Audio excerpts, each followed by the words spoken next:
105년을 살아오면서 나는 수많은 것들이 뒤집히는 것을 목격했습니다.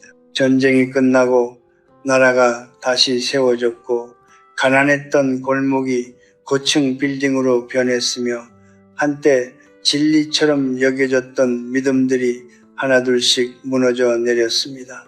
하지만 그 모든 변화 속에서도 사람들이 가장 끝까지 놓지 못하는 것이 있습니다. 바로 오래된 습관입니다. 특히 건강에 관한 습관은 더욱 그렇습니다. 오늘 나는 여러분에게 한 가지 불편한 진실을 말하려 합니다. 아침에 물을 많이 마셔라. 여러분은 이 말을 언제 처음 들었습니까? 어머니에게서였습니까? 텔레비전에서였습니까? 아니면 어느 건강 프로그램의 의사가 자신 있게 말하는 것을 들었습니까? 나도 그 말을 믿었습니다. 수십 년 동안 믿었습니다. 아침마다 일어나자마자 큰 컵으로 2잔의 물을 비우는 것이 하루를 시작하는 올바른 방법이라고 굳게 믿었습니다. 그런데 어느 날 아침 나는 욕실 바닥에 쓰러졌습니다. 어지러움이 갑자기 몰려왔고 눈앞이 하얗게 변했습니다. 다행히 크게 다치지는 않았지만 그날 나는 처음으로 스스로에게 물었습니다. 내가 옳다고 믿어온 것들이 정말 내 몸에도 옳은 것인가? 여러분, 물은 나쁘지 않습니다. 물은 생명입니다. 그것은 변하지 않는 사실입니다. 하지만 내가 오늘 여러분께 말하고 싶은 것은 이것입니다. 물 자체가 문제가 아닙니다. 문제는 마시는 방식이고 문제는 내 몸의 상태이며 문제는 젊었을 때의 기준으로 늙은 몸을 다루는 그 오래된 착각입니다. 나이가 들면 신장은 조용히 변합니다. 30대의 신장과 70대의 신장은 같은 이름을 가지고 있지만 전혀 다른 속도로 일합니다. 젊은 신장은 갑자기 들어오는 많은 양의 수분을 빠르게 처리할 수 있습니다. 하지만 나이 든 신장은 그렇지 못합니다. 마치 오래된 다리처럼 보기에는 멀쩡해도 갑작스러운 무게를 견디지 못합니다. 그 다리 위로 너무 많은 짐을 한꺼번에 실으면 조용히 그리고 서서히 균열이 생기기 시작합니다. 그것이 바로 오늘 우리가 이야기할 것입니다. 95%의 어르신들이 모르는 혹은 알면서도 고치지 못하는 5가지 물 습관. 이 습관들은 여러분을 단번에 쓰러뜨리지 않습니다. 조용히 수년에 걸쳐 신장을 서서히 무너뜨립니다. 그리고 여러분이 그것을 알아챌 때쯤이면 이미 많은 것이 지나간 후입니다. 나는 이것을 두려움으로 말하는 것이 아닙니다. 105년을 살아온 사람으로서 나는 두려움이 사람을 변화시키지 않는다는 것을 압니다. 사람을 변화시키는 것은 오직 하나, 진실을 직면하는 용기입니다. 그래서 나는 오늘 여러분께 진실을 말합니다. 따뜻하게, 그러나 분명하게 지금 여러분이 매일 아침 마시는 그 물 한 잔이 과연 여러분의 몸이 원하는 방식으로 주어지고 있는지 지금부터 함께 살펴보겠습니다. 나에게는 오랜 친구가 한 명 있었습니다. 그는 78세의 내과 의사였고 평생을 건강하게 살아온 사람이었습니다. 매일 아침 6시에 일어나 운동을 했고 식단을 철저히 관리했으며 금연과 금주를 수십 년째 지켜온 사람이었습니다. 주변 사람들 모두가 그를 보며 말했습니다. 저분처럼 살면 100살까지 사시겠다고. 그런데 어느 가을 아침 그는 욕실에서 쓰러졌습니다. 진단명은 저나트륨 혈증이었습니다. 혈액 속 나트륨 농도가 갑자기 떨어지면서 어지럼증과 구역질이 몰려왔고 쓰러지면서 머리를 크게 부딪혔습니다. 그가 그날 아침 한 일은 단 하나였습니다.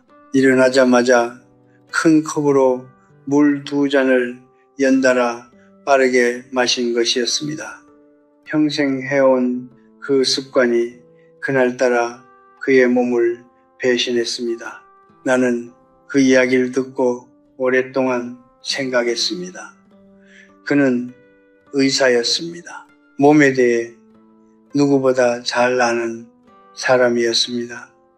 그런데도 그는 자신의 몸이 나이 들었다는 사실을 습관 앞에서는 잊고 있었습니다.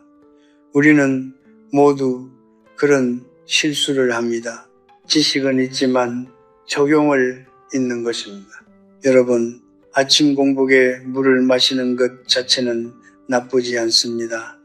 밤새 호흡과 땀으로 잃어버린 수분을 보충하는 것은 분명히 좋은 일입니다. 문제는 양이 아니라 속도이고 속도가 아니라 몸의 상태입니다. 나이가 들수록 신장의 사구체 여과율은 감소합니다. 쉽게 말하면 젊은 신장은 갑자기 많은 물이 들어와도 빠르게 처리하고 균형을 맞출 수 있습니다. 하지만 65세 이상의 신장은 그 처리 속도가 현저히 느려집니다. 아침 공복 상태에서 갑자기 많은 양의 물을 빠르게 마시면 혈액 속 나트륨 농도가 급격히 희석됩니다. 이것이 바로 저나트륨 혈증입니다. 증상은 처음에는 가볍습니다.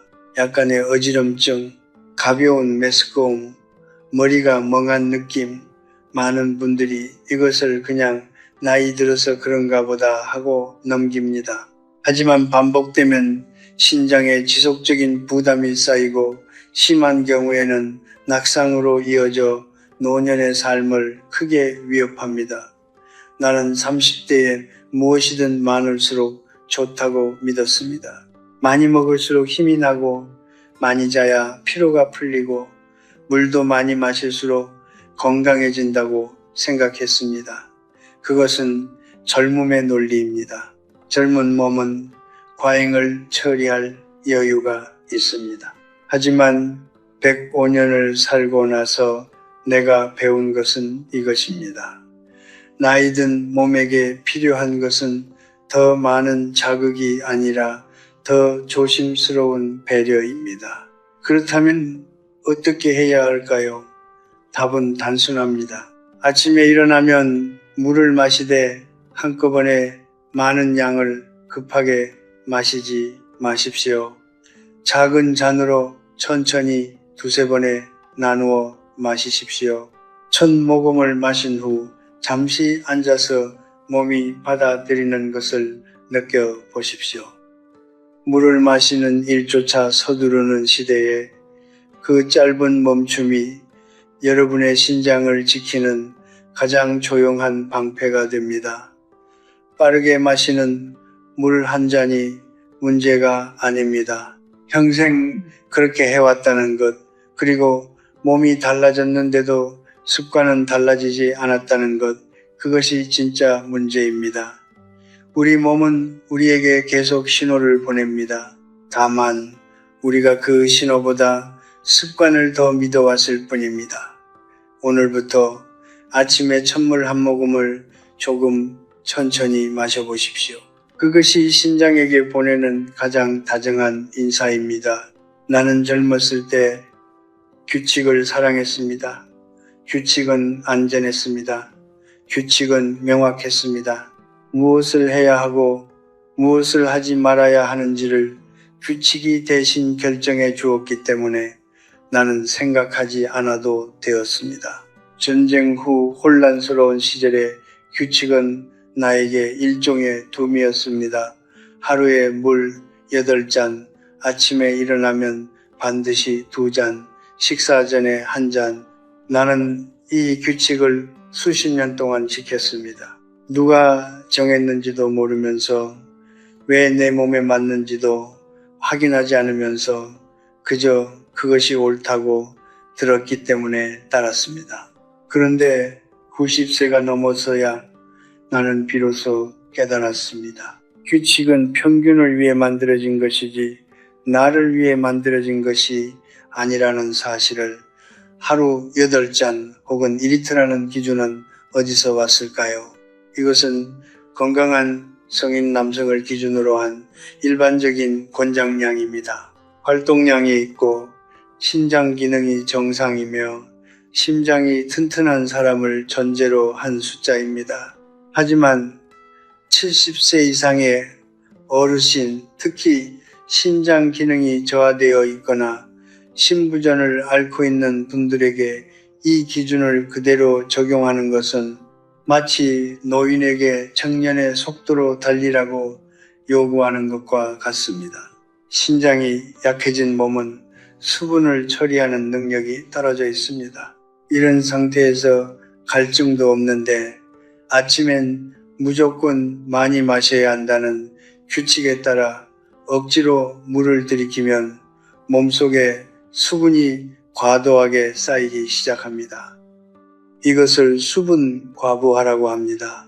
처음에는 발목이 조금 붓습니다. 그 다음에는 숨이 약간 가빠집니다. 그리고 어느 순간 심장의 부담이 가중됩니다. 많은 어르신들이 이 과정을 단순한 노화로 착각합니다. 나이가 드니까 몸이 무겁구나. 하지만 그것은 노화가 아닐 수 있습니다. 몸이 감당하지 못하는 양의 물을 매일 아침 규칙이라는 이름으로 강요받은 결과일 수 있습니다. 나는 이것을 가르침이 아닌 반성으로 말합니다.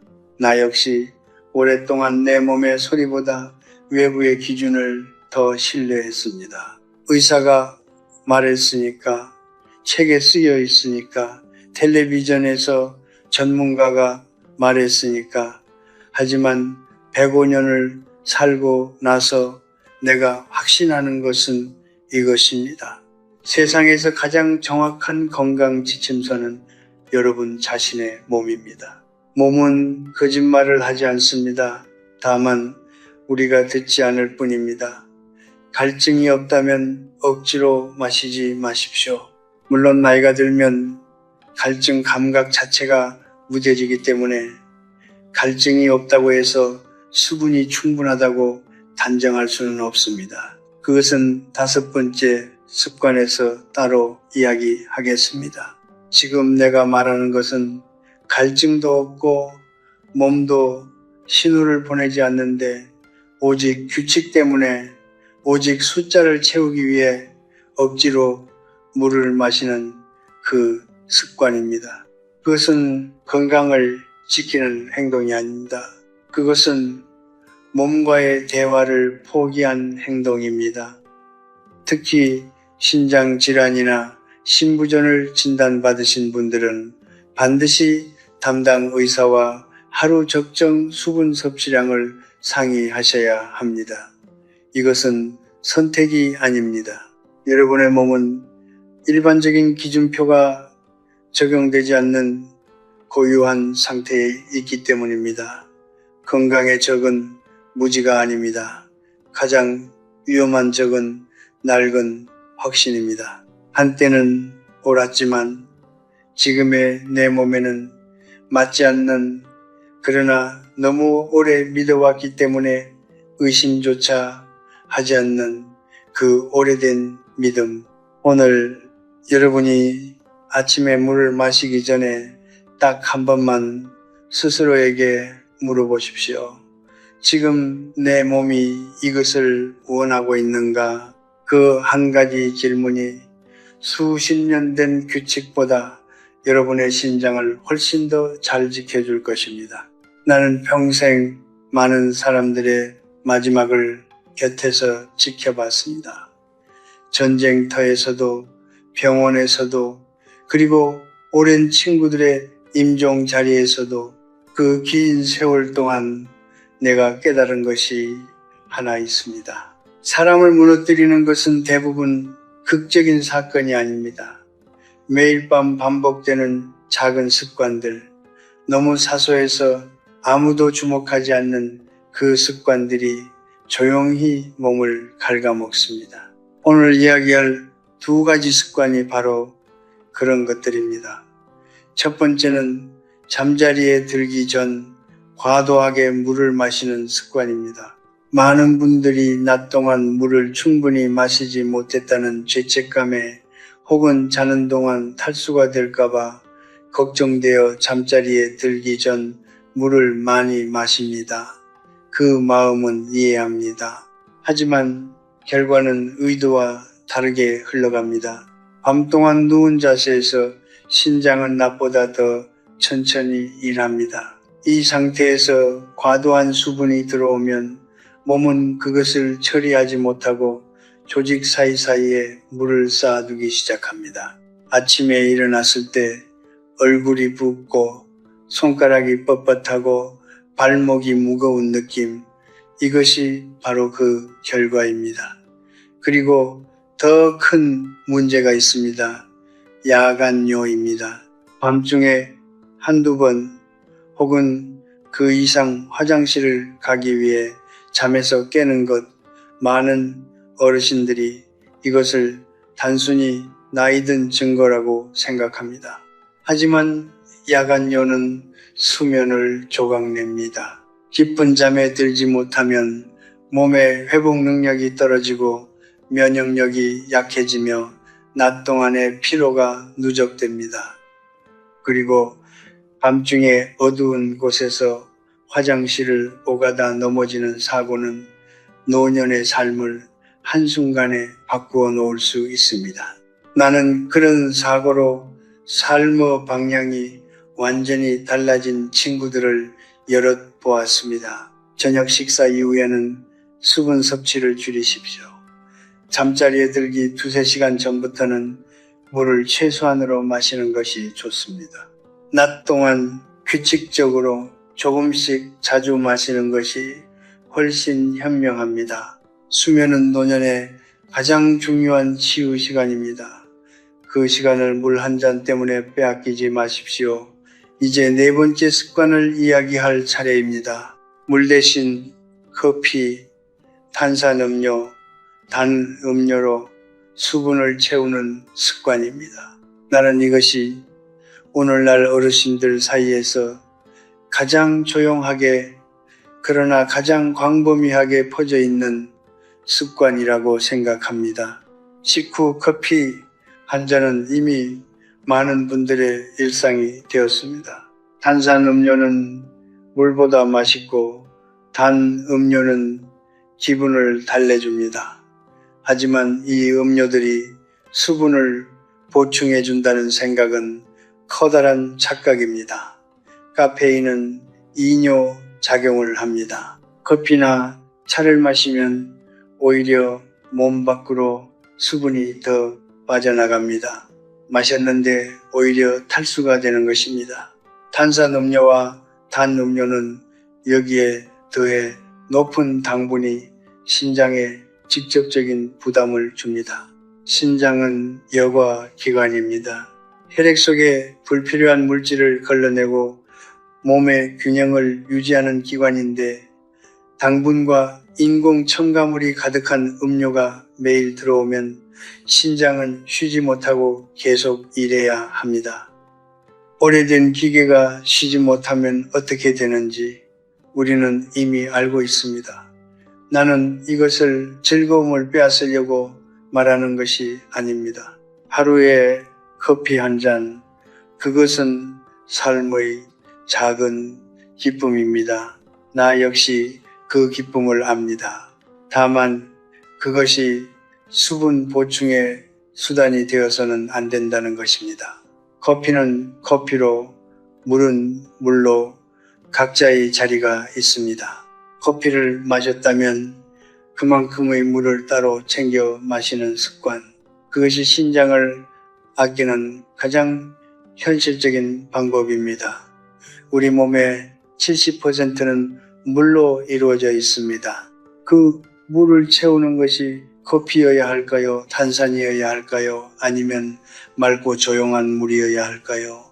105년을 살아온 내 대답은 분명합니다. 몸이 가장 오래 기억하는 것은 가장 단순하고 가장 순수한 것들입니다. 밤에는 줄이십시오. 낮에는 채우십시오. 그리고 음료가 아닌 물로 채우십시오. 이 세 가지만 지켜도 여러분의 심장은 훨씬 더 오래, 훨씬 더 조용히 여러분 곁에 있어줄 것입니다. 나는 지금까지 너무 많이 마시는 것의 위험을 이야기했습니다. 하지만 오늘 이야기 중에서 가장 중요한 것은 어쩌면 이것일지도 모릅니다. 너무 적게 마시는 것. 이것이야말로 노년의 가장 깊은 함정입니다. 소리도 없고 통증도 없고 당장 눈에 보이는 증상도 없기 때문에 많은 어르신들이 수년 동안 이 함정 안에 있으면서도 그것을 전혀 알아채지 못합니다. 80세가 넘으면 인간의 몸에서 조용히 사라지는 것이 있습니다. 바로 갈증입니다. 젊었을 때는 몸이 수분이 필요하면 즉시 신호를 보냈습니다. 입이 마르고 목이 타는 듯한 느낌이 왔습니다. 하지만 나이가 들면 이 갈증 신호 체계 자체가 무뎌집니다. 시상하부의 갈증 수용체가 노화와 함께 둔감해지기 때문입니다. 쉽게 말하면 몸은 이미 말라가고 있는데 뇌는 그것을 감지하지 못합니다. 배가 고프지 않으면 밥을 먹지 않듯 갈증이 없으면 물을 마시지 않습니다. 그렇게 하루가 지나고 이틀이 지나고 몇 달이 지나면서 몸은 서서히 만성 탈수 상태로 빠져들어갑니다. 만성 탈수는 그러나 깊게 신장을 파괴합니다. 신장이 제대로 일하려면 충분한 수분이 필요합니다. 수분이 부족하면 소변이 진해집니다. 진한 소변은 미네랄이 농축되어 결정을 만들기 쉬운 상태입니다. 이것이 반복되면 신장 결석이 생깁니다. 신장 결석은 극심한 통증을 동반하며 노년에 한 번 경험하면 삶의 질을 크게 떨어뜨립니다. 더 나아가 진한 소변이 방광과 요도에 오래 머물면 세균이 번식하기 좋은 환경이 만들어집니다. 이것이 요로 감염입니다. 젊은 사람에게는 불편한 정도이지만 면역력이 약해진 노년에는 요로 감염이 폐혈증으로 이어져 생명을 위협하는 경우도 있습니다. 나는 그런 경우를 직접 목격했습니다. 단지 물을 충분히 마시지 않았기 때문에 시작된 일이었습니다. 그리고 가장 서서히 가장 돌이키기 어렵게 진행되는 것이 신장 기능 저하입니다. 만성 탈수 상태가 지속되면 신장으로 가는 혈류가 줄어듭니다. 혈류가 줄면 신장세포는 산소와 영양을 충분히 공급받지 못합니다. 그렇게 세포들이 하나둘씩 기능을 잃어가면 어느 날 병원에서 신장 기능이 많이 떨어졌습니다. 라는 말을 듣게 됩니다. 그 말을 듣는 순간 많은 분들이 이렇게 말합니다. 나는 아무것도 잘못한 게 없는데. 하지만 잘못은 있었습니다. 다만 너무 작고 너무 조용해서 보이지 않았을 뿐입니다. 나는 90세가 넘었을 때부터 소변색을 매일 확인하는 습관을 들였습니다. 이것은 내가 발견한 가장 단순하면서도 가장 정직한 건강 지표입니다. 소변색이 연한 노란색이면 수분이 충분하다는 신호입니다. 진한 노란색이거나 갈색에 가깝다면 수분이 부족하다는 경고입니다. 아무리 갈증이 없어도 아무리 바빠도 소변색이 진하다면 그것은 몸이 보내는 분명한 신호입니다. 그 신호를 무시하지 마십시오. 실용적인 방법을 한 가지 더 말씀드리겠습니다. 갈증에 의존하지 말고 시간에 의존하십시오.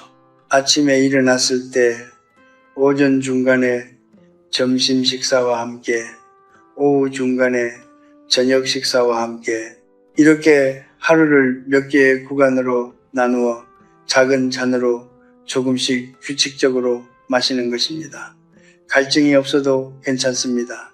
시계를 보고 마시는 것입니다. 이것은 규칙을 따르는 것이 아닙니다. 무뎌진 신호 체계를 내가 직접 보완하는 것입니다. 나는 오늘도 창가에 작은 물컵을 놓아둡니다. 아침 햇살이 들어올 때 그 컵을 보면서 하루를 시작합니다. 크지 않아도 됩니다. 급하지 않아도 됩니다. 다만 잊지 않는 것, 그것이 중요합니다. 물을 마신다는 것은 단순한 건강 습관이 아닙니다. 그것은 내 몸에게 나는 아직 너를 돌보고 있다고 말하는 가장 조용한 방식입니다. 너무 많아도 위험하고 너무 적어도 위험합니다. 하지만 이 두 가지 위험 사이에는 분명히 길이 있습니다. 그 길은 넓지 않지만 찾기 어렵지도 않습니다. 내 몸을 관찰하고 색을 확인하고 시간을 정해 조금씩 마시는 것, 그것이 전부입니다. 105년을 살아온 내가 드릴 수 있는 가장 솔직한 조언은 이것입니다. 몸은 여러분을 배신하지 않습니다. 다만 우리가 몸의 언어를 잊어버렸을 뿐입니다. 오늘부터 다시 배우면 됩니다. 늦지 않았습니다. 나는 젊었을 때 적당이라는 말을 싫어했습니다. 적당히는 게으름처럼 들렸습니다. 적당히는 포기처럼 느껴졌습니다. 최선을 다하지 않는 사람들이 자신을 합리화하기 위해 쓰는 말처럼 여겨졌습니다. 그래서 나는 모든 것에 전력을 다했습니다. 일도, 공부도, 건강관리도 더 많이, 더 강하게, 더 철저하게 그것이 옳은 삶의 방식이라고 믿었습니다. 하지만 100세를 넘기고 나서 나는 그 믿음이 얼마나 오만한 것이었는지를 깨달았습니다.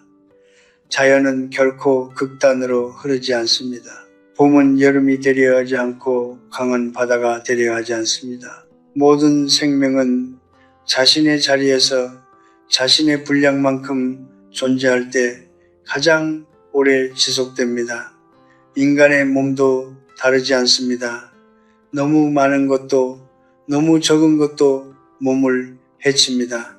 딱 알맞은 것, 그것이 자연의 언어이고 오래 사는 몸의 비밀입니다. 오늘 우리가 이야기한 5가지 습관을 다시 떠올려 보십시오. 빈속에 물을 급하게 들이켜는 것, 갈증도 없는데 규칙 때문에 억지로 마시는 것, 자기 전 과도하게 수분을 채우는 것, 물 대신 커피와 단 음료로 하루를 버티는 것, 그리고 갈증이 없다는 이유로 하루 종일 물을 거의 마시지 않는 것, 이 5가지는 모두 하나의 공통점을 가지고 있습니다. 바로 극단입니다. 너무 많거나 너무 적거나 너무 급하거나 너무 무관심하거나 중심을 잃은 것입니다. 동양의 오래된 지혜는 이것을 중용이라고 불렀습니다. 공자는 지나침은 모자람과 같다고 했습니다. 나는 처음 이 말을 배웠을 때 그것이 그저 도덕적인 가르침인 줄 알았습니다. 하지만 105년을 살고 나서 나는 압니다. 그것은 도덕이 아니라 생리학입니다. 몸의 언어입니다. 신장이 가장 잘 일하는 환경은 극단적인 자극이 없는 환경입니다. 규칙적이고 조용하고 예측 가능한 리듬 속에서 신장은 가장 오래 건강하게 기능합니다. 그렇다면 적당히는 어떻게 실천하는 것일까요? 나는 3가지를 제안합니다. 첫째, 하루의 수분 섭취를 여러 번에 나누어 조금씩 마십시오. 한꺼번에 많이 마시지 말고 아침부터 저녁까지 고르게 분산하십시오.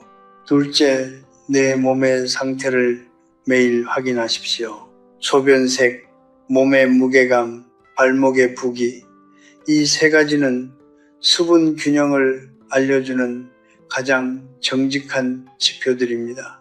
셋째, 신장질환이나 심장질환이 있거나 현재 복용 중인 약이 있다면 반드시 주치의와 하루 적정 수 분량을 상의하십시오. 이것은 선택이 아니라 의무입니다. 건강에 관한 한 일반적인 기준은 참고일 뿐이고 나만의 기준은 의사와 함께 만들어야 합니다. 나는 지금 이 순간도 창가에 앉아 작은 물컵을 옆에 두고 있습니다. 크지 않습니다. 급하지 않습니다. 하지만 하루 종일 그 컵을 조금씩 비우고 채우기를 반복합니다. 그것이 내가 105년 동안 배운 몸과의 대화 방식입니다. 강요하지 않고 무시하지 않고 다만 꾸준히 귀를 기울이는 것. 세상은 언제나 극단을 부추깁니다. 더 많이 먹어라. 더 열심히 운동해라. 더 강해져라. 하지만 나는 이제 압니다. 오래 사는 비결은 더 강해지는 것이 아니라 더 오래 균형을 유지하는 것입니다. 강한 불꽃은 빠르게 타오르지만 빨리 꺼집니다. 낮고 고른 불꽃이 가장 오래 빛을 냅니다. 여러분의 몸도 여러분의 삶도 그 낮고 고른 불꽃처럼 오래 타오르기를 바랍니다. 적당히는 포기가 아닙니다. 적당히는 지혜입니다. 그리고 그 지혜는 살아온 세월이 길수록 더 깊어집니다. 나는 오늘 여러분과 오랜 이야기를 나누었습니다. 물에 관한 이야기였지만 사실은 물 이상의 것을 이야기했습니다. 우리가 얼마나 오랫동안 자신의 몸에 귀를 기울이지 않고 살아왔는지를, 우리가 얼마나 많은 것을 당연하게 여기며 얼마나 많은 신호를 무시하며 지나쳐 왔는지를, 그것이 오늘 내가 진짜 하고 싶었던 이야기입니다. 105년을 살면서 나는 수많은 것을 잃었습니다. 친구들을 잃었고 사랑하는 사람들을 잃었으며 젊음을 잃었고 한때 당연했던 건강도 조금씩 잃어갔습니다. 하지만 그 모든 상실 속에서도 끝까지 나와 함께한 것이 있습니다. 바로 이 몸입니다. 전쟁의 포화 속에서도, 극심한 가난 속에서도, 슬픔으로 무너질 것 같던 순간에도 이 몸은 나를 여기까지 데려왔습니다. 단 한 번도 쉬지 않고, 단 한 번도 나를 버리지 않고, 그런데 난 그 오랜 세월 동안 이 몸에게 얼마나 감사했을까요?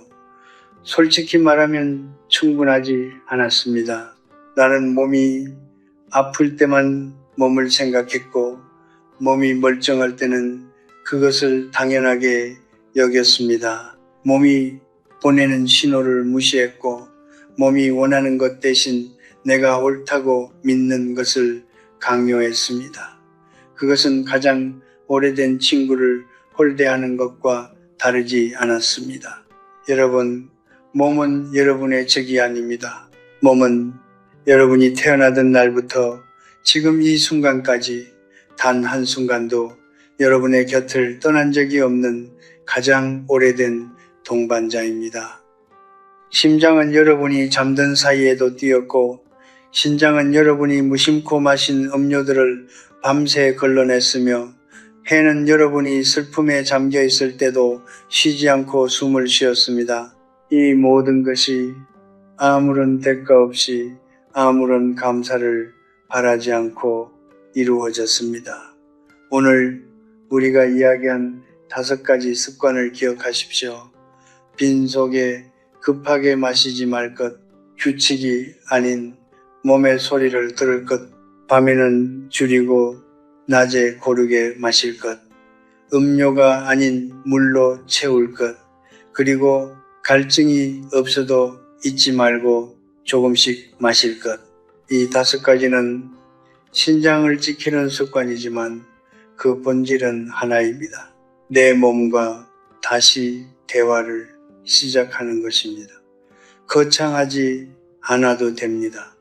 오늘 저녁 잠자리에 들기 전에 딱 한 가지만 해보십시오. 오늘 하루 동안 내가 물을 어떻게 마셨는지 잠깐 떠올려 보는 것입니다. 너무 급하게 마셨는지, 너무 적게 마셨는지, 아니면 커피로만 하루를 버텼는지, 그 짧은 반성이 내일의 습관을 조금씩 바꾸어 줄 것입니다. 그리고 그 작은 변화가 쌓이면 1년 후에 여러분의 신장은 오늘과 전혀 다른 상태에 있을 것입니다. 나는 이제 많은 것을 바라지 않습니다. 아침에 눈을 떴을 때 창문으로 햇살이 들어오는 것, 따뜻한 물 한 모금을 천천히 마실 수 있는 것, 오늘 하루도 이 몸이 나를 여기에 있게 해주는 것, 그것으로 충분합니다. 오래 살수록 알게 됩니다. 행복은 멀리 있지 않습니다. 행복은 지금 이 순간 내 몸이 조용히 잘 일하고 있다는 그 사실 안에 있습니다. 여러분의 몸을 아껴주십시오. 화려하지 않아도 됩니다. 완벽하지 않아도 됩니다. 다만 오늘 하루 물 한 잔을 조금 더 천천히, 조금 더 정성스럽게 마셔주십시오. 그것이 여러분의 몸에게, 그리고 105년을 살아온 이 늙은 교수가 여러분에게 드리는 가장 작고 가장 진심 어린 부탁입니다. 삶은 요란한 축제가 아닙니다. 삶은 조용하고 성실한 하루하루의 이어짐입니다. 그 이어짐 속에서 여러분의 몸이 오래도록 여러분과 함께 하기를 진심으로 바랍니다. 감사합니다. 저는 올해 105살입니다. 제 주변에는 의사도 있었고 약사도 있었고 평생 건강검진을 빠뜨리지 않은 사람들도 있었습니다. 그런데 이상한 일이 있습니다. 제가 지금껏 살면서 가장 오래 가장 건강하게 사신 분들을 떠올려 보면 그분들의 공통점은 좋은 병원이 아니었습니다. 좋은 땅이었습니다. 매일 아침 흙을 만지던 손, 허리를 굽혀 잡초를 뽑던 등 햇볕 아래 땀을 닦으며 하늘을 올려다보던 눈빛, 저는 그 눈빛을 기억합니다. 그것은 건강한 사람의 눈빛이 아니었습니다. 살아있는 이유를 아는 사람의 눈빛이었습니다. 우리는 오랫동안 착각 속에 살아왔습니다. 건강은 병원에서 지켜주는 것이라고, 나이가 들수록 더 많은 약이 필요하다고, 몸이 약해지면 의사의 말을 따르는 것이 최선이라고. 물론 의학은 소중합니다. 저도 살면서 병원에 신세를 진 적이 있습니다. 하지만 의학이 줄 수 없는 것이 하나 있습니다. 그것은 내일 아침 눈을 떠야 할 이유입니다. 제가 90살이 넘었을 때 저는 한 가지 사실을 깨달았습니다. 오래 사는 사람과 일찍 쓰러지는 사람의 차이는 체력이 아니라는 것을, 의지도 아니고 유전도 아닙니다. 진짜 차이는 단 하나였습니다. 아침에 일어날 이유가 있느냐 없느냐 그것뿐이었습니다. 그리고 놀랍게도 텃밭은 그 이유를 가장 조용하고 가장 확실하게 만들어주는 것이었습니다. 오늘 저는 여러분께 4가지 이야기를 드리려 합니다. 텃밭을 가꾸는 노인이 왜 더 건강하게 오래 사는지 그 이유를 105년의 삶 속에서 건져 올린 말로 전해드리겠습니다. 화려한 이론이 아닙니다. 제가 눈으로 보고 손으로 느끼고 가슴으로 이해한 것들입니다. 혹시 지금 나이 드는 것이 두렵거나 몸이 예전 같지 않아 서글픈 분이 계십니까? 아니면 부모님의 노년을 걱정하는 자녀분이 이 글을 읽고 계십니까? 어느 쪽이든 천천히 들어주십시오. 건강은 사는 것이지 사는 것이 아닙니다. 약으로 사는 것이 아니라 살아갈 이유로 사는 것입니다. 그리고 그 이유는 때로 아주 작은 씨앗 하나에서 시작됩니다. 제 오랜 친구 중에 박 선생이라는 분이 계셨습니다. 80살이 넘었을 때 그분의 아들이 아버지 건강을 걱정하며 헬스장 등록을 권했습니다. 러닝머신도 사주고 아침마다 걸으라고 신신당부도 했습니다. 하지만 박 선생은 한 달도 안 되어 그 모든 것을 그만뒀습니다. 몸이 힘들어서가 아니었습니다. 재미가 없었기 때문입니다. 목적이 없는 움직임은 인간을 지치게 합니다. 어디를 향해 가는지도 모르면서 걷는 것, 무엇을 위해 땀을 흘리는지도 모르면서 운동하는 것, 그것은 의지가 아무리 강한 사람도 오래 버티기 어렵습니다. 그런데 그 박 선생이 이듬해 봄에 작은 텃밭을 하나 얻었습니다. 처음에는 그저 소일거리로 시작했다고 하셨습니다. 그런데 석 달이 지나자 얼굴빛이 달라졌습니다.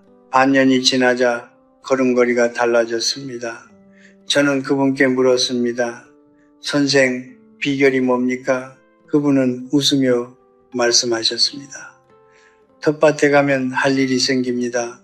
오늘은 물을 줘야 하고 내일은 잡초를 뽑아야 하고 모레는 수확을 해야 합니다. 몸이 절로 움직입니다. 저는 그 말을 듣고 오래 생각했습니다.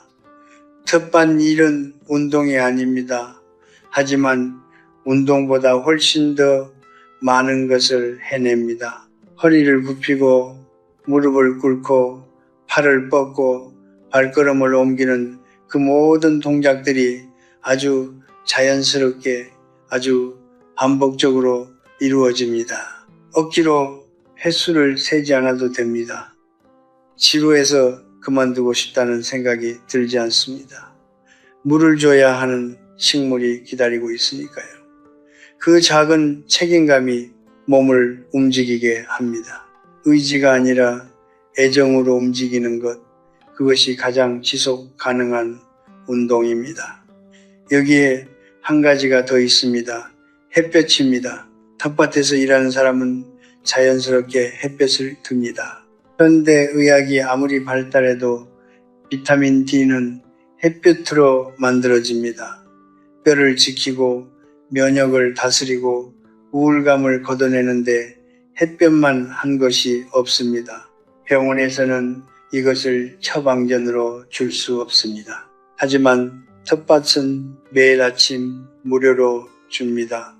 저는 105년을 살면서 이것을 배웠습니다. 몸은 완벽한 운동을 원하지 않습니다. 몸은 꾸준한 이유를 원합니다. 날마다 조금씩 목적을 가지고 자연 속에서 몸을 쓰는 것, 그것이 어떤 헬스장보다 어떤 보약보다 더 오래 그리고 더 깊이 몸을 살립니다. 텃밭은 운동을 시키는 것이 아닙니다. 몸이 스스로 살고 싶어지게 만드는 것입니다. 제가 50대였을 때 저는 철학을 가르치는 사람으로서 이런 질문을 자주 받았습니다. 교수님, 인간은 무엇으로 삽니까? 저는 그때 책에서 배운 말들로 대답했습니다. 사랑, 진리, 의미, 그럴듯한 말들이었습니다. 하지만 105살이 된 지금 저는 그 질문에 훨씬 단순하게 대답할 수 있습니다. 인간은 자신을 필요로 하는 무언가가 있을 때 삽니다. 그것뿐입니다. 퇴직을 하고 나면 많은 분들이 이상한 공허함을 느낍니다. 몸은 멀쩡한데 이유 없이 피곤하고 잠은 충분히 잤는데 아침에 일어나기가 싫고 아무것도 하기 싫은데 아무것도 안 하면 더 괴롭습니다. 저는 이것을 무력감이라고 부릅니다. 그리고 이 무력감은 몸의 병이 아닙니다. 존재의 병입니다. 내가 이 세상에 없어도 아무것도 달라지지 않는다는 느낌, 나를 기다리는 것이 아무것도 없다는 느낌, 그것이 사람을 가장 빠르게 늙게 만듭니다. 저는 오랜 세월 동안 많은 노인들을 보아왔습니다. 그 중에서도 유독 기억에 남는 분이 있습니다. 최 여사라는 분인데 남편을 먼저 보내고 혼자 사시던 75세 할머니였습니다. 자식들은 모두 도시로 나갔고 연락은 명절에나 오는 형편이었습니다. 그분은 한동안 방 안에만 계셨습니다. 밥도 대충 드시고 외출도 거의 안 하셨습니다. 그런데 어느 해 봄 집 앞 작은 공터에 텃밭을 만들기 시작하셨습니다. 처음에는 상추 몇 포기, 고추 몇 그루였습니다. 그런데 그때부터 그분이 달라졌습니다. 아침에 일어나면 제일 먼저 밖으로 나가셨습니다. 어젯밤 비가 왔는지 확인하러, 새싹이 얼마나 자랐는지 보러, 벌레가 생기지는 않았는지 살피러 그 작은 식물들이 그분을 부르고 있었던 것입니다. 저는 그것을 보면서 깨달았습니다. 텃밭은 단순한 취미가 아닙니다. 텃밭은 나를 기다리는 생명입니다. 물을 주지 않으면 시들고 돌보지 않으면 자라지 않는 존재. 그 작은 생명들이 매일 아침 이렇게 말합니다. 오늘도 나와주세요. 당신이 필요합니다. 이 말을 들을 수 있는 사람은 쉽게 주저앉지 않습니다. 의사는 약을 처방할 수 있습니다. 하지만 삶의 이유는 처방할 수 없습니다. 자식이 전화를 자주 해줄 수도 있습니다. 하지만 매일 아침 나를 기다리는 존재가 되어줄 수는 없습니다. 텃밭은 그것을 해줍니다. 아무 조건 없이, 아무 기대 없이 그저 당신이 와주기를 기다립니다. 그리고 그 기다림이 사람을 일으켜 세웁니다. 저는 이것을 인본주의라고 부르지 않겠습니다. 그냥 진실이라고 부르겠습니다. 사람은 필요한 존재일 때 살아납니다. 크게 필요하지 않아도 됩니다. 상추 한 포기에게 필요한 존재이면 충분합니다. 그것으로 충분히 오늘 하루를 살아낼 수 있습니다. 저는 젊었을 때 슬픔을 다스리는 방법을 몰랐습니다. 전쟁을 겪었고 가난을 겪었고 사랑하는 사람들을 먼저 떠나보내는 아픔을 겪었습니다. 그럴 때마다 저는 책을 읽거나 강의를 준비하거나 일에 몰두하는 방식으로 마음의 고통을 피했습니다. 그것이 강한 것이라고 생각했습니다. 하지만 지금 돌아보면 그것은 강한 것이 아니었습니다. 그저 피한 것이었습니다. 상처는 피한다고 사라지지 않습니다. 덮어둔 상처는 언젠가 반드시 다른 모습으로 다시 나타납니다. 제가 흙의 힘을 처음으로 진지하게 생각하게 된 것은 90이 가까웠을 때였습니다. 오랜 친구를 잃고 나서 저는 며칠 동안 말 그대로 아무것도 할 수 없었습니다. 책도 눈에 들어오지 않았고 사람을 만나는 것도 힘들었습니다. 그때 저는 그냥 밖으로 나갔습니다. 목적도 없이 그냥 걷다가 어느 집 앞 텃밭 옆에 잠시 멈춰 섰습니다. 그리고 쪼그리고 앉아서 흙을 한 줌 집어 들었습니다. 아무 생각 없이 그냥 그 감촉이 손에 닿는 것을 느꼈습니다. 차갑고도 따뜻한, 거칠고도 부드러운 그 흙의 감촉. 그 순간 이상하게도 눈물이 났습니다. 슬퍼서가 아니었습니다. 무언가 오래된 긴장이 풀리는 느낌이었습니다. 과학은 이것을 이렇게 설명합니다.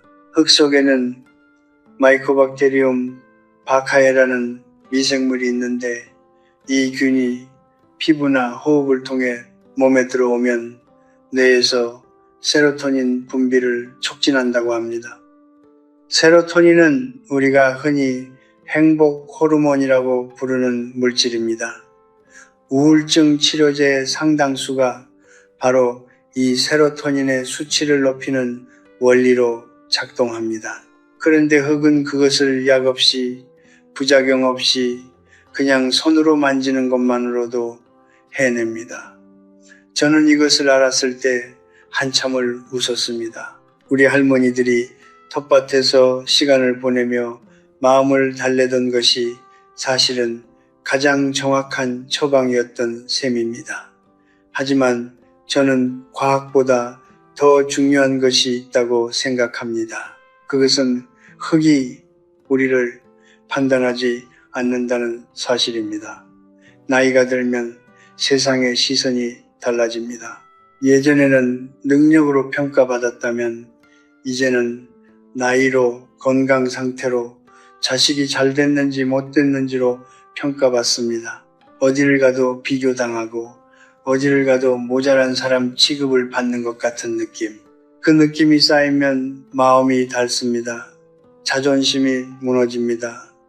그런데 텃밭에 가면 그런 것이 없습니다. 땅은 당신이 몇 살인지 묻지 않습니다. 당신이 어떤 직업을 가졌었는지, 얼마나 성공했는지 묻지 않습니다. 씨앗을 심고 물을 주고 정성을 기울이면 그냥 자랍니다. 그것뿐입니다. 그 단순한 공정함이 마음을 치유합니다. 또한 식물은 인간과 같은 리듬으로 삽니다. 봄에 태어나 여름에 자라고 가을에 거두어지고 겨울에 쉽니다. 그 리듬을 가까이서 바라보는 것은 우리 자신의 삶을 다른 눈으로 보게 해줍니다.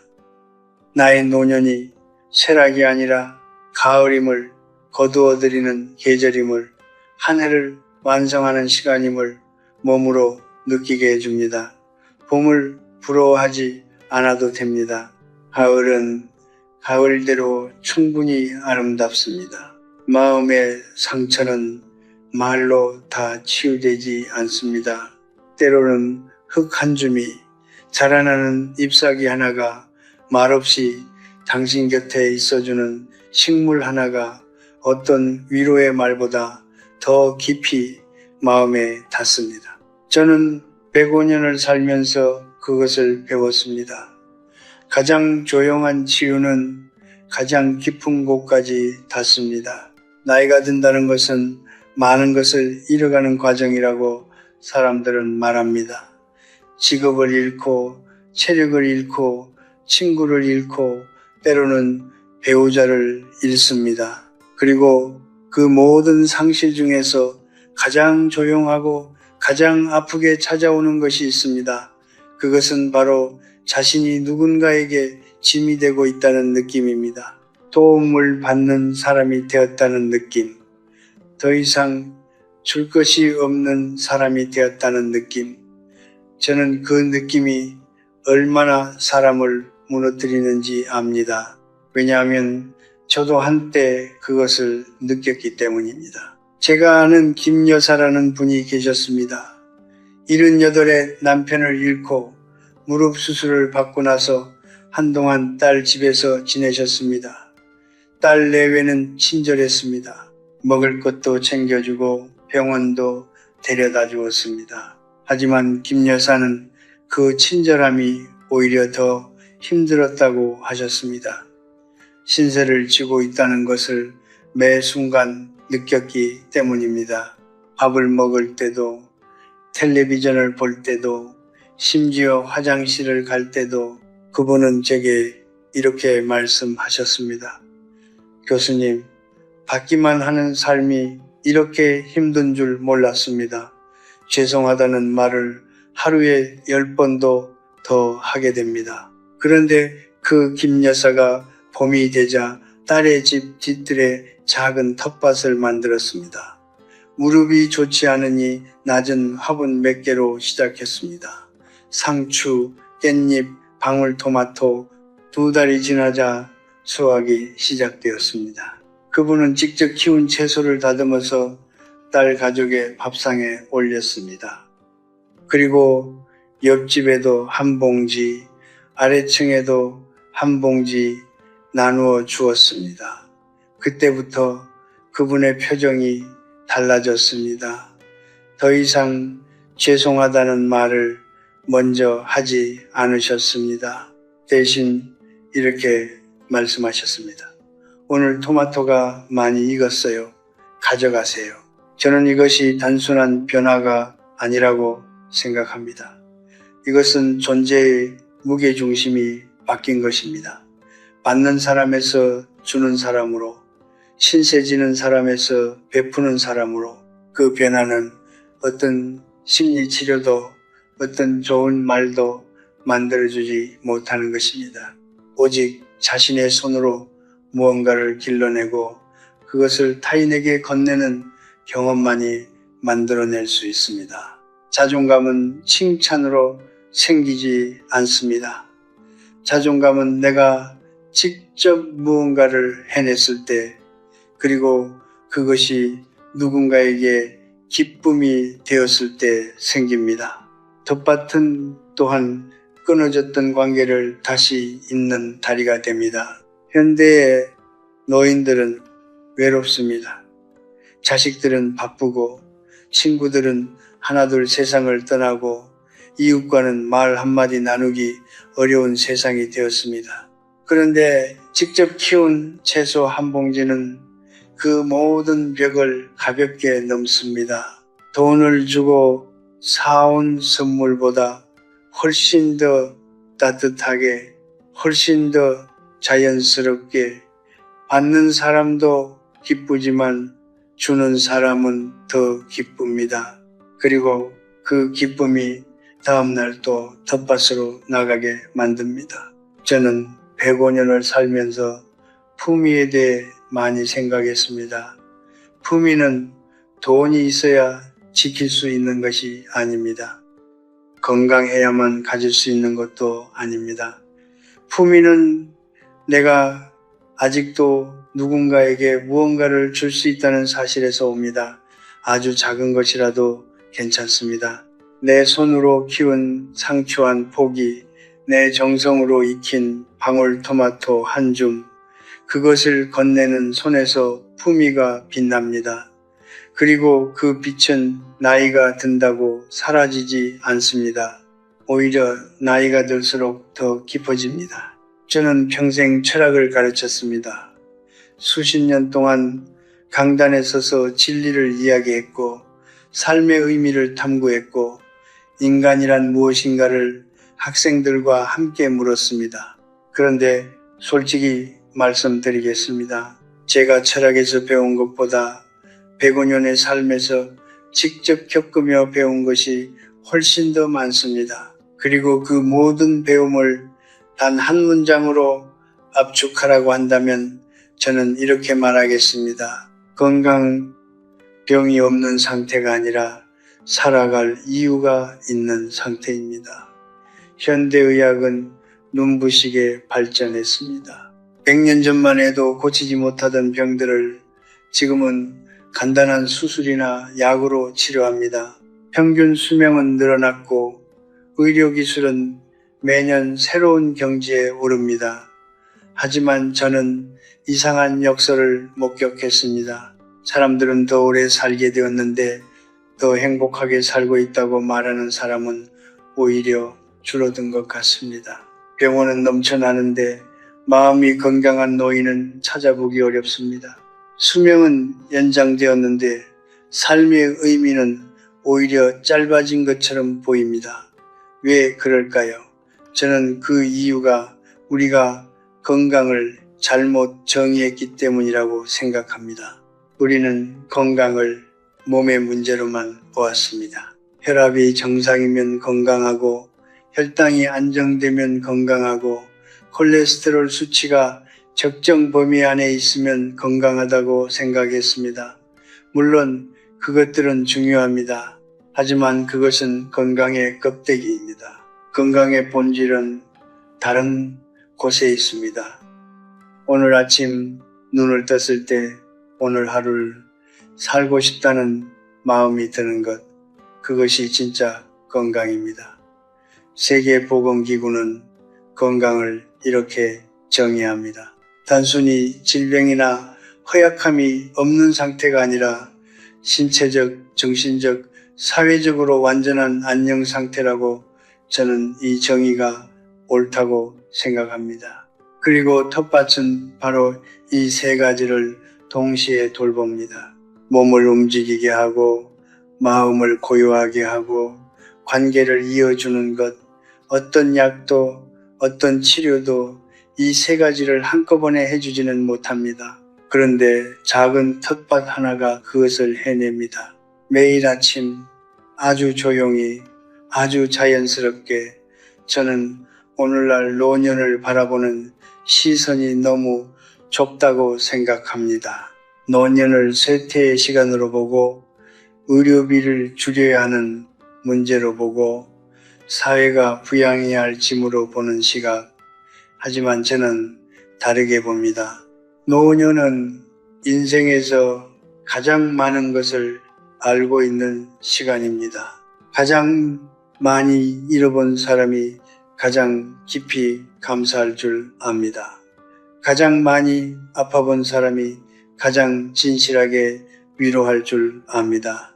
가장 오래 살아본 사람이 가장 조용하고 가장 확실하게 삶의 본질을 압니다. 그 지혜가 꽃피우는 시간이 바로 노년입니다. 텃밭은 그 지혜를 가장 잘 표현하는 공간입니다. 서두르지 않아도 됩니다. 경쟁하지 않아도 됩니다. 증명하지 않아도 됩니다. 씨앗을 심고 기다리면 됩니다. 자연의 시간을 믿으면 됩니다. 그리고 그 과정 자체가 삶입니다. 결과만이 삶이 아닙니다. 매일 아침 텃밭으로 향하는 그 발걸음 하나하나가, 물을 주는 그 손길 하나하나가, 새싹을 발견하는 그 눈빛 하나하나가 모두 살아있다는 증거입니다. 그리고 살아있다는 것, 그것이 가장 근본적인 건강입니다. 약은 몸을 고칩니다. 하지만 텃밭은 사람을 고칩니다. 몸만이 아니라 마음을, 마음만이 아니라 존재 전체를. 저는 105년을 살면서 이것을 확인했습니다. 건강은 병원에서 오지 않습니다. 건강은 살아갈 이유에서 옵니다. 그리고 그 이유는 때로 흙 한 줌 안에, 씨앗 하나 안에, 그리고 내일 아침 텃밭으로 나가야 한다는 그 작은 기대 안에 있습니다. 저는 이제 105살입니다. 봄이 몇 번이나 더 올지 모릅니다. 하지만 그것이 저를 슬프게 하지는 않습니다. 왜냐하면 저는 이미 충분히 많은 봄을 보았고, 충분히 많은 씨앗이 자라는 것을 지켜보았기 때문입니다. 그리고 그 모든 봄들이 제게 가르쳐 준 것이 있습니다. 삶은 화려하게 피어나는 것이 아니라 조용히 뿌리를 내리는 것이라는 사실입니다. 오늘 이 이야기를 들으시는 분들께 묻고 싶습니다. 내일 아침 당신은 무엇 때문에 눈을 뜨시겠습니까? 그 대답이 바로 당신의 건강입니다. 그 대답이 바로 당신의 삶입니다. 거창할 필요가 없습니다. 손자의 웃음소리, 창밖의 햇살, 어젯밤 심어둔 씨앗이 혹시 싹을 틔웠을까 하는 궁금함. 그런 작은 것들이면 충분합니다. 아니, 그런 작은 것들이 가장 충분합니다. 저는 오늘 4가지 이야기를 드렸습니다. 텃밭이 몸을 움직이게 한다는 것, 살아갈 목적을 만들어준다는 것, 마음을 치유한다는 것, 그리고 잃어버렸던 품위와 관계를 되찾게 해준다는 것. 하지만 사실 이 4가지는 하나입니다. 텃밭은 당신을 다시 삶 속으로 데려다 줍니다. 세상의 소음에서 벗어나 자연의 리듬 속으로, 존재의 본질 속으로, 그곳에서 당신은 다시 발견합니다. 나는 아직 여기 있다는 것을, 나는 아직 무언가를 할 수 있다는 것을, 나는 아직 누군가에게 기쁨을 줄 수 있다는 것을. 누군가는 이렇게 말할 수도 있습니다. 교수님, 저는 텃밭을 가꿀 공간도 없고 몸도 예전 같지 않고 이제 시작하기엔 너무 늦은 것 아닌가요? 저는 그분께 이렇게 말씀드리고 싶습니다. 화분 하나면 됩니다. 창가에 놓을 수 있는 작은 화분 하나, 거기에 씨앗 하나, 그것으로 시작하십시오. 텃밭의 크기는 중요하지 않습니다. 그 안에 담긴 마음의 크기가 중요합니다.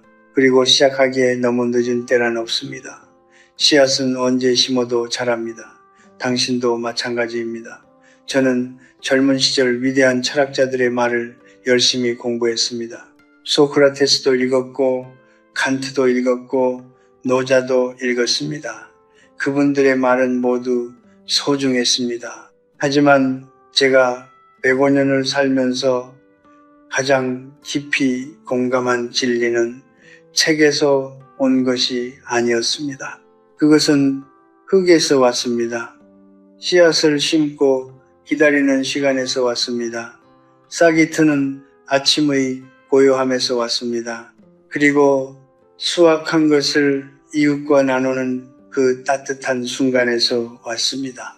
삶의 가장 깊은 진리는 언제나 가장 단순한 곳에 있었습니다. 부디 너무 멀리서 건강을 찾지 마십시오. 너무 비싼 곳에서 행복을 사려 하지 마십시오. 너무 대단한 것에서 의미를 구하지 마십시오. 그것들은 모두 당신 가까이에 있습니다. 흙 한 줌 안에, 물 한 컵 안에, 그리고 내일 아침 햇살을 받으며 자라날 작은 씨앗 하나 안에, 그 안에 건강이 있고, 그 안에 평화가 있고, 그 안에 당신의 남은 삶이 가장 아름답게 피어날 가능성이 있습니다. 삶은 요란한 축제가 아닙니다. 삶은 조용한 계속입니다. 매일 아침 흙을 만지고 씨앗에 물을 주고 자라나는 것을 바라보는 그 고요한 반복 속에 우리가 찾던 모든 것이 이미 있습니다. 오늘도 내일도 당신의 텃밭이 당신을 기다리고 있습니다.